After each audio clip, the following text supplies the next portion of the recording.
going on, everybody out there? This is Popular Stranger, and we are back at you again today with another Madden 24 Ultimate Team video. In today's video, we got predictions for Team of the Week, week number 1 in MUT 24. Now, if you guys enjoyed this video, if you like it, if it helps you out, make sure to go ahead and click that thumbs up button. Shows a lot of support on the channel, helps the videos get noticed. Also, if you're brand new here, you were searching on YouTube for MUT 24 content, whether it's how to make coins, how to get free players, how to build your Ultimate Team, you found the right channel for everything. Stay a while, click that subscribe button, turn that notification bell on as well so you guys are alerted when we drop additional videos. Let's get right on into it. So we're going to use what we saw in the Team of the Week preseason promo to kind of dictate the overalls on our guesses here for week 1 of the Team of the Week predictions. A couple things to go over. Number 1, Team of the Week now comes out on Wednesdays, Wednesday afternoon specifically, about 1:30 p.m. Eastern time, and we should have a reveal stream tomorrow morning on GMM that's going to show us all of the Team of the Week cards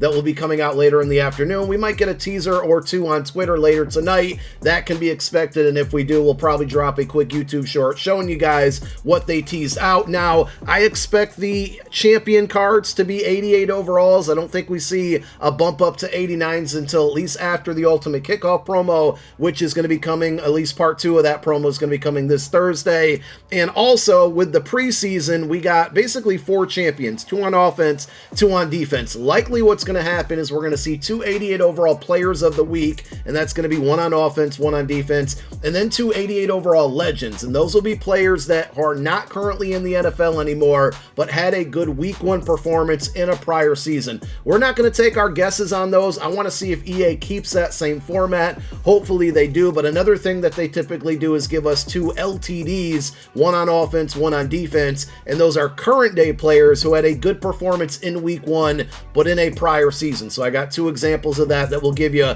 before we check out or end out the video. So we should get 88 overalls. The heroes should be 85 overalls, and then we'll likely see some lower overall cards at either 79 and or 81. But I think at minimum we see 81s, 85s, and 88s. And a lot of people are going to get snubbed because of overalls and their previous card, and because they can only hand out so many cards for Team of the Week every week. And of course, we have future promos coming out, and some of these players that had a really good week 1 could already have a Ultimate Kickoff card planned for this Thursday, or whatever the next promo is going to be, they could have a card for that. So just keep those things in mind. But we will start on offense at the quarterback position, and we got Tua. I mean, it doesn't really get much better than this. Obviously, the person he was throwing the ball to might deserve a card as well, but I think if you compare the 2 performances, of course, 2 different positions, Tua might need the nod here. So he's got an 83 overall core elite. He had 466 passing yards and 3 touchdown passes.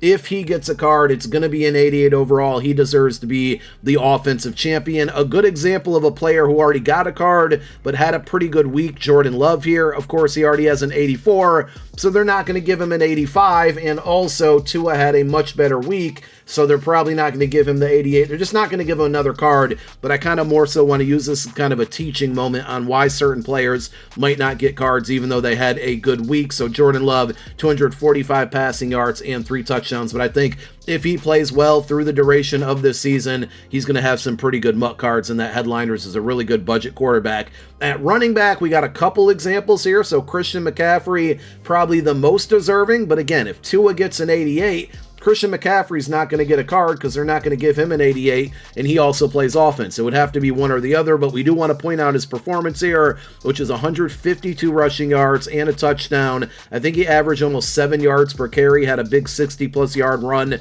Then he also had 3 catches for 17 yards.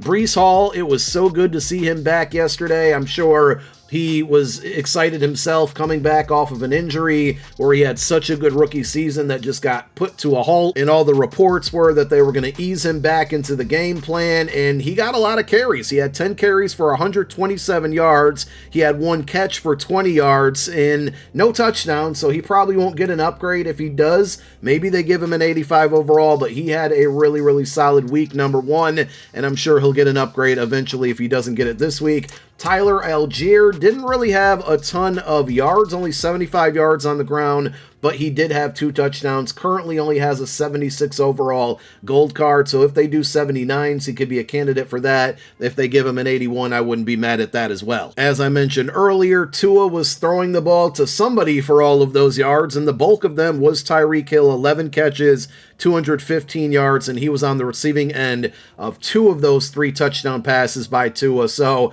you know, one more time, just a good example here. If they give Tua the card, then Tyreek's not getting a card. If they give Tyreek the card, then Tua's not getting it. And being that Tyreek would be a +2 in overall and Tua would be a +5, I, again, kind of lean on the side of them giving Tua a card over Tyreek and save him for like an 89 or 90 overall in a future program. Brandon Ayuk also had a really, really good week. Currently only has the 80 overall core elite. He had 8 catches for 129 yards and 2 touchdowns, so he could be perfect for an 85 overall card based off of what he just did. Jacoby Myers probably won't get one, but is worth mentioning. He already got a headliner's card at 80 overall this year, but Jacoby Myers had 9 catches for 81 yards and 2 touchdowns. Let's talk about some players on the defensive side, and we start with Syracuse legend. A little bit of a homer pick here, but my guy Zaire Franklin, rocking that 44, had 18 total tackles, and he had a forced fumble in a losing effort. And by the way, losing your game doesn't mean you're exempt or you're not going to get a Team of the Week card. Players who lost, at least last year, still could get Team of the Week, so I don't expect them to change that at all.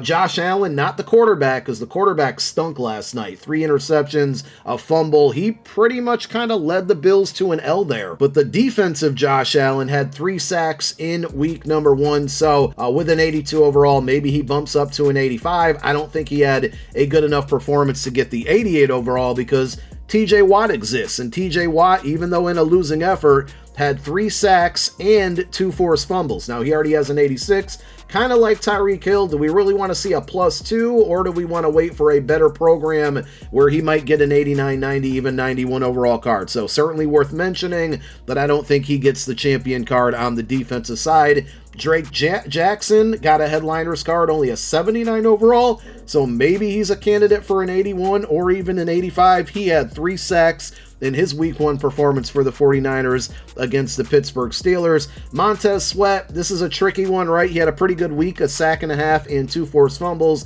but he already has an 85 overall core elite. His performance wasn't good enough, in my opinion, compared to some others to get the 88, but you know what? Maybe they do it, and if so, I mean, look at the speed his core elite has. If he got an 88 overall, we might be looking at an 87 speed defensive end, and that's pretty good at this point in the year. Jordan Whitehead is the main reason why I'm so happy I decided to wait until Tuesdays to do these Team of the Week predictions, because Monday Night Football players can potentially get a card, and Jordan Whitehead should. He had 3 interceptions. All 3 of Josh Allen's thrown interceptions went to Jordan Whitehead, and now that they have that extra day with Team of the Week coming out on Wednesday, there is 0 reason why Monday Night Football performances shouldn't be, you know, a capability or a possibility, I should say, of getting a Team of the Week card. So we'll see what happens with Jordan Whitehead. Now, a player at the same position that was pretty much a lock, well, actually, he's a free safety. They got Jordan Whitehead at strong safety, but safety nonetheless here. Jesse Bates, I almost called him Jordan Bates.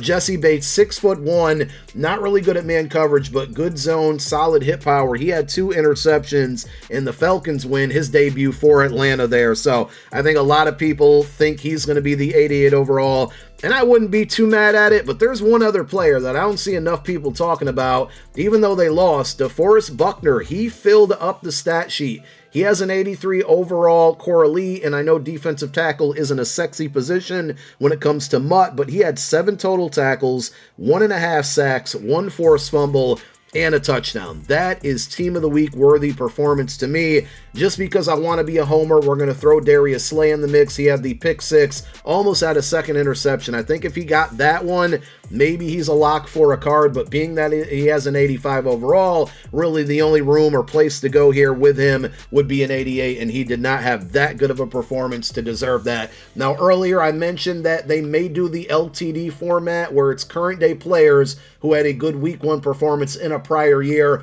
Here are my 2 examples on offense. It would be Devontae Adams. So back in 2020, he had 14 catches for 156 receiving yards and 2 touchdowns. So maybe he gets an 88 overall LTD based off of that performance. And then in 2022, last year, week 1, Kevin Byard had 2 interceptions. He currently has an 84, so maybe he gets an 88 overall LTD. So hopefully they keep that format. If so, that means we would get 6 88 overall cards, and they will be revealed tomorrow morning, so we shall find out. Let me know if there's anybody I snubbed or left off the list that you think should be on there. Put it down below in the comment section. Thank you guys for tuning in. My name is Popular Stranger. I'm out. Peace.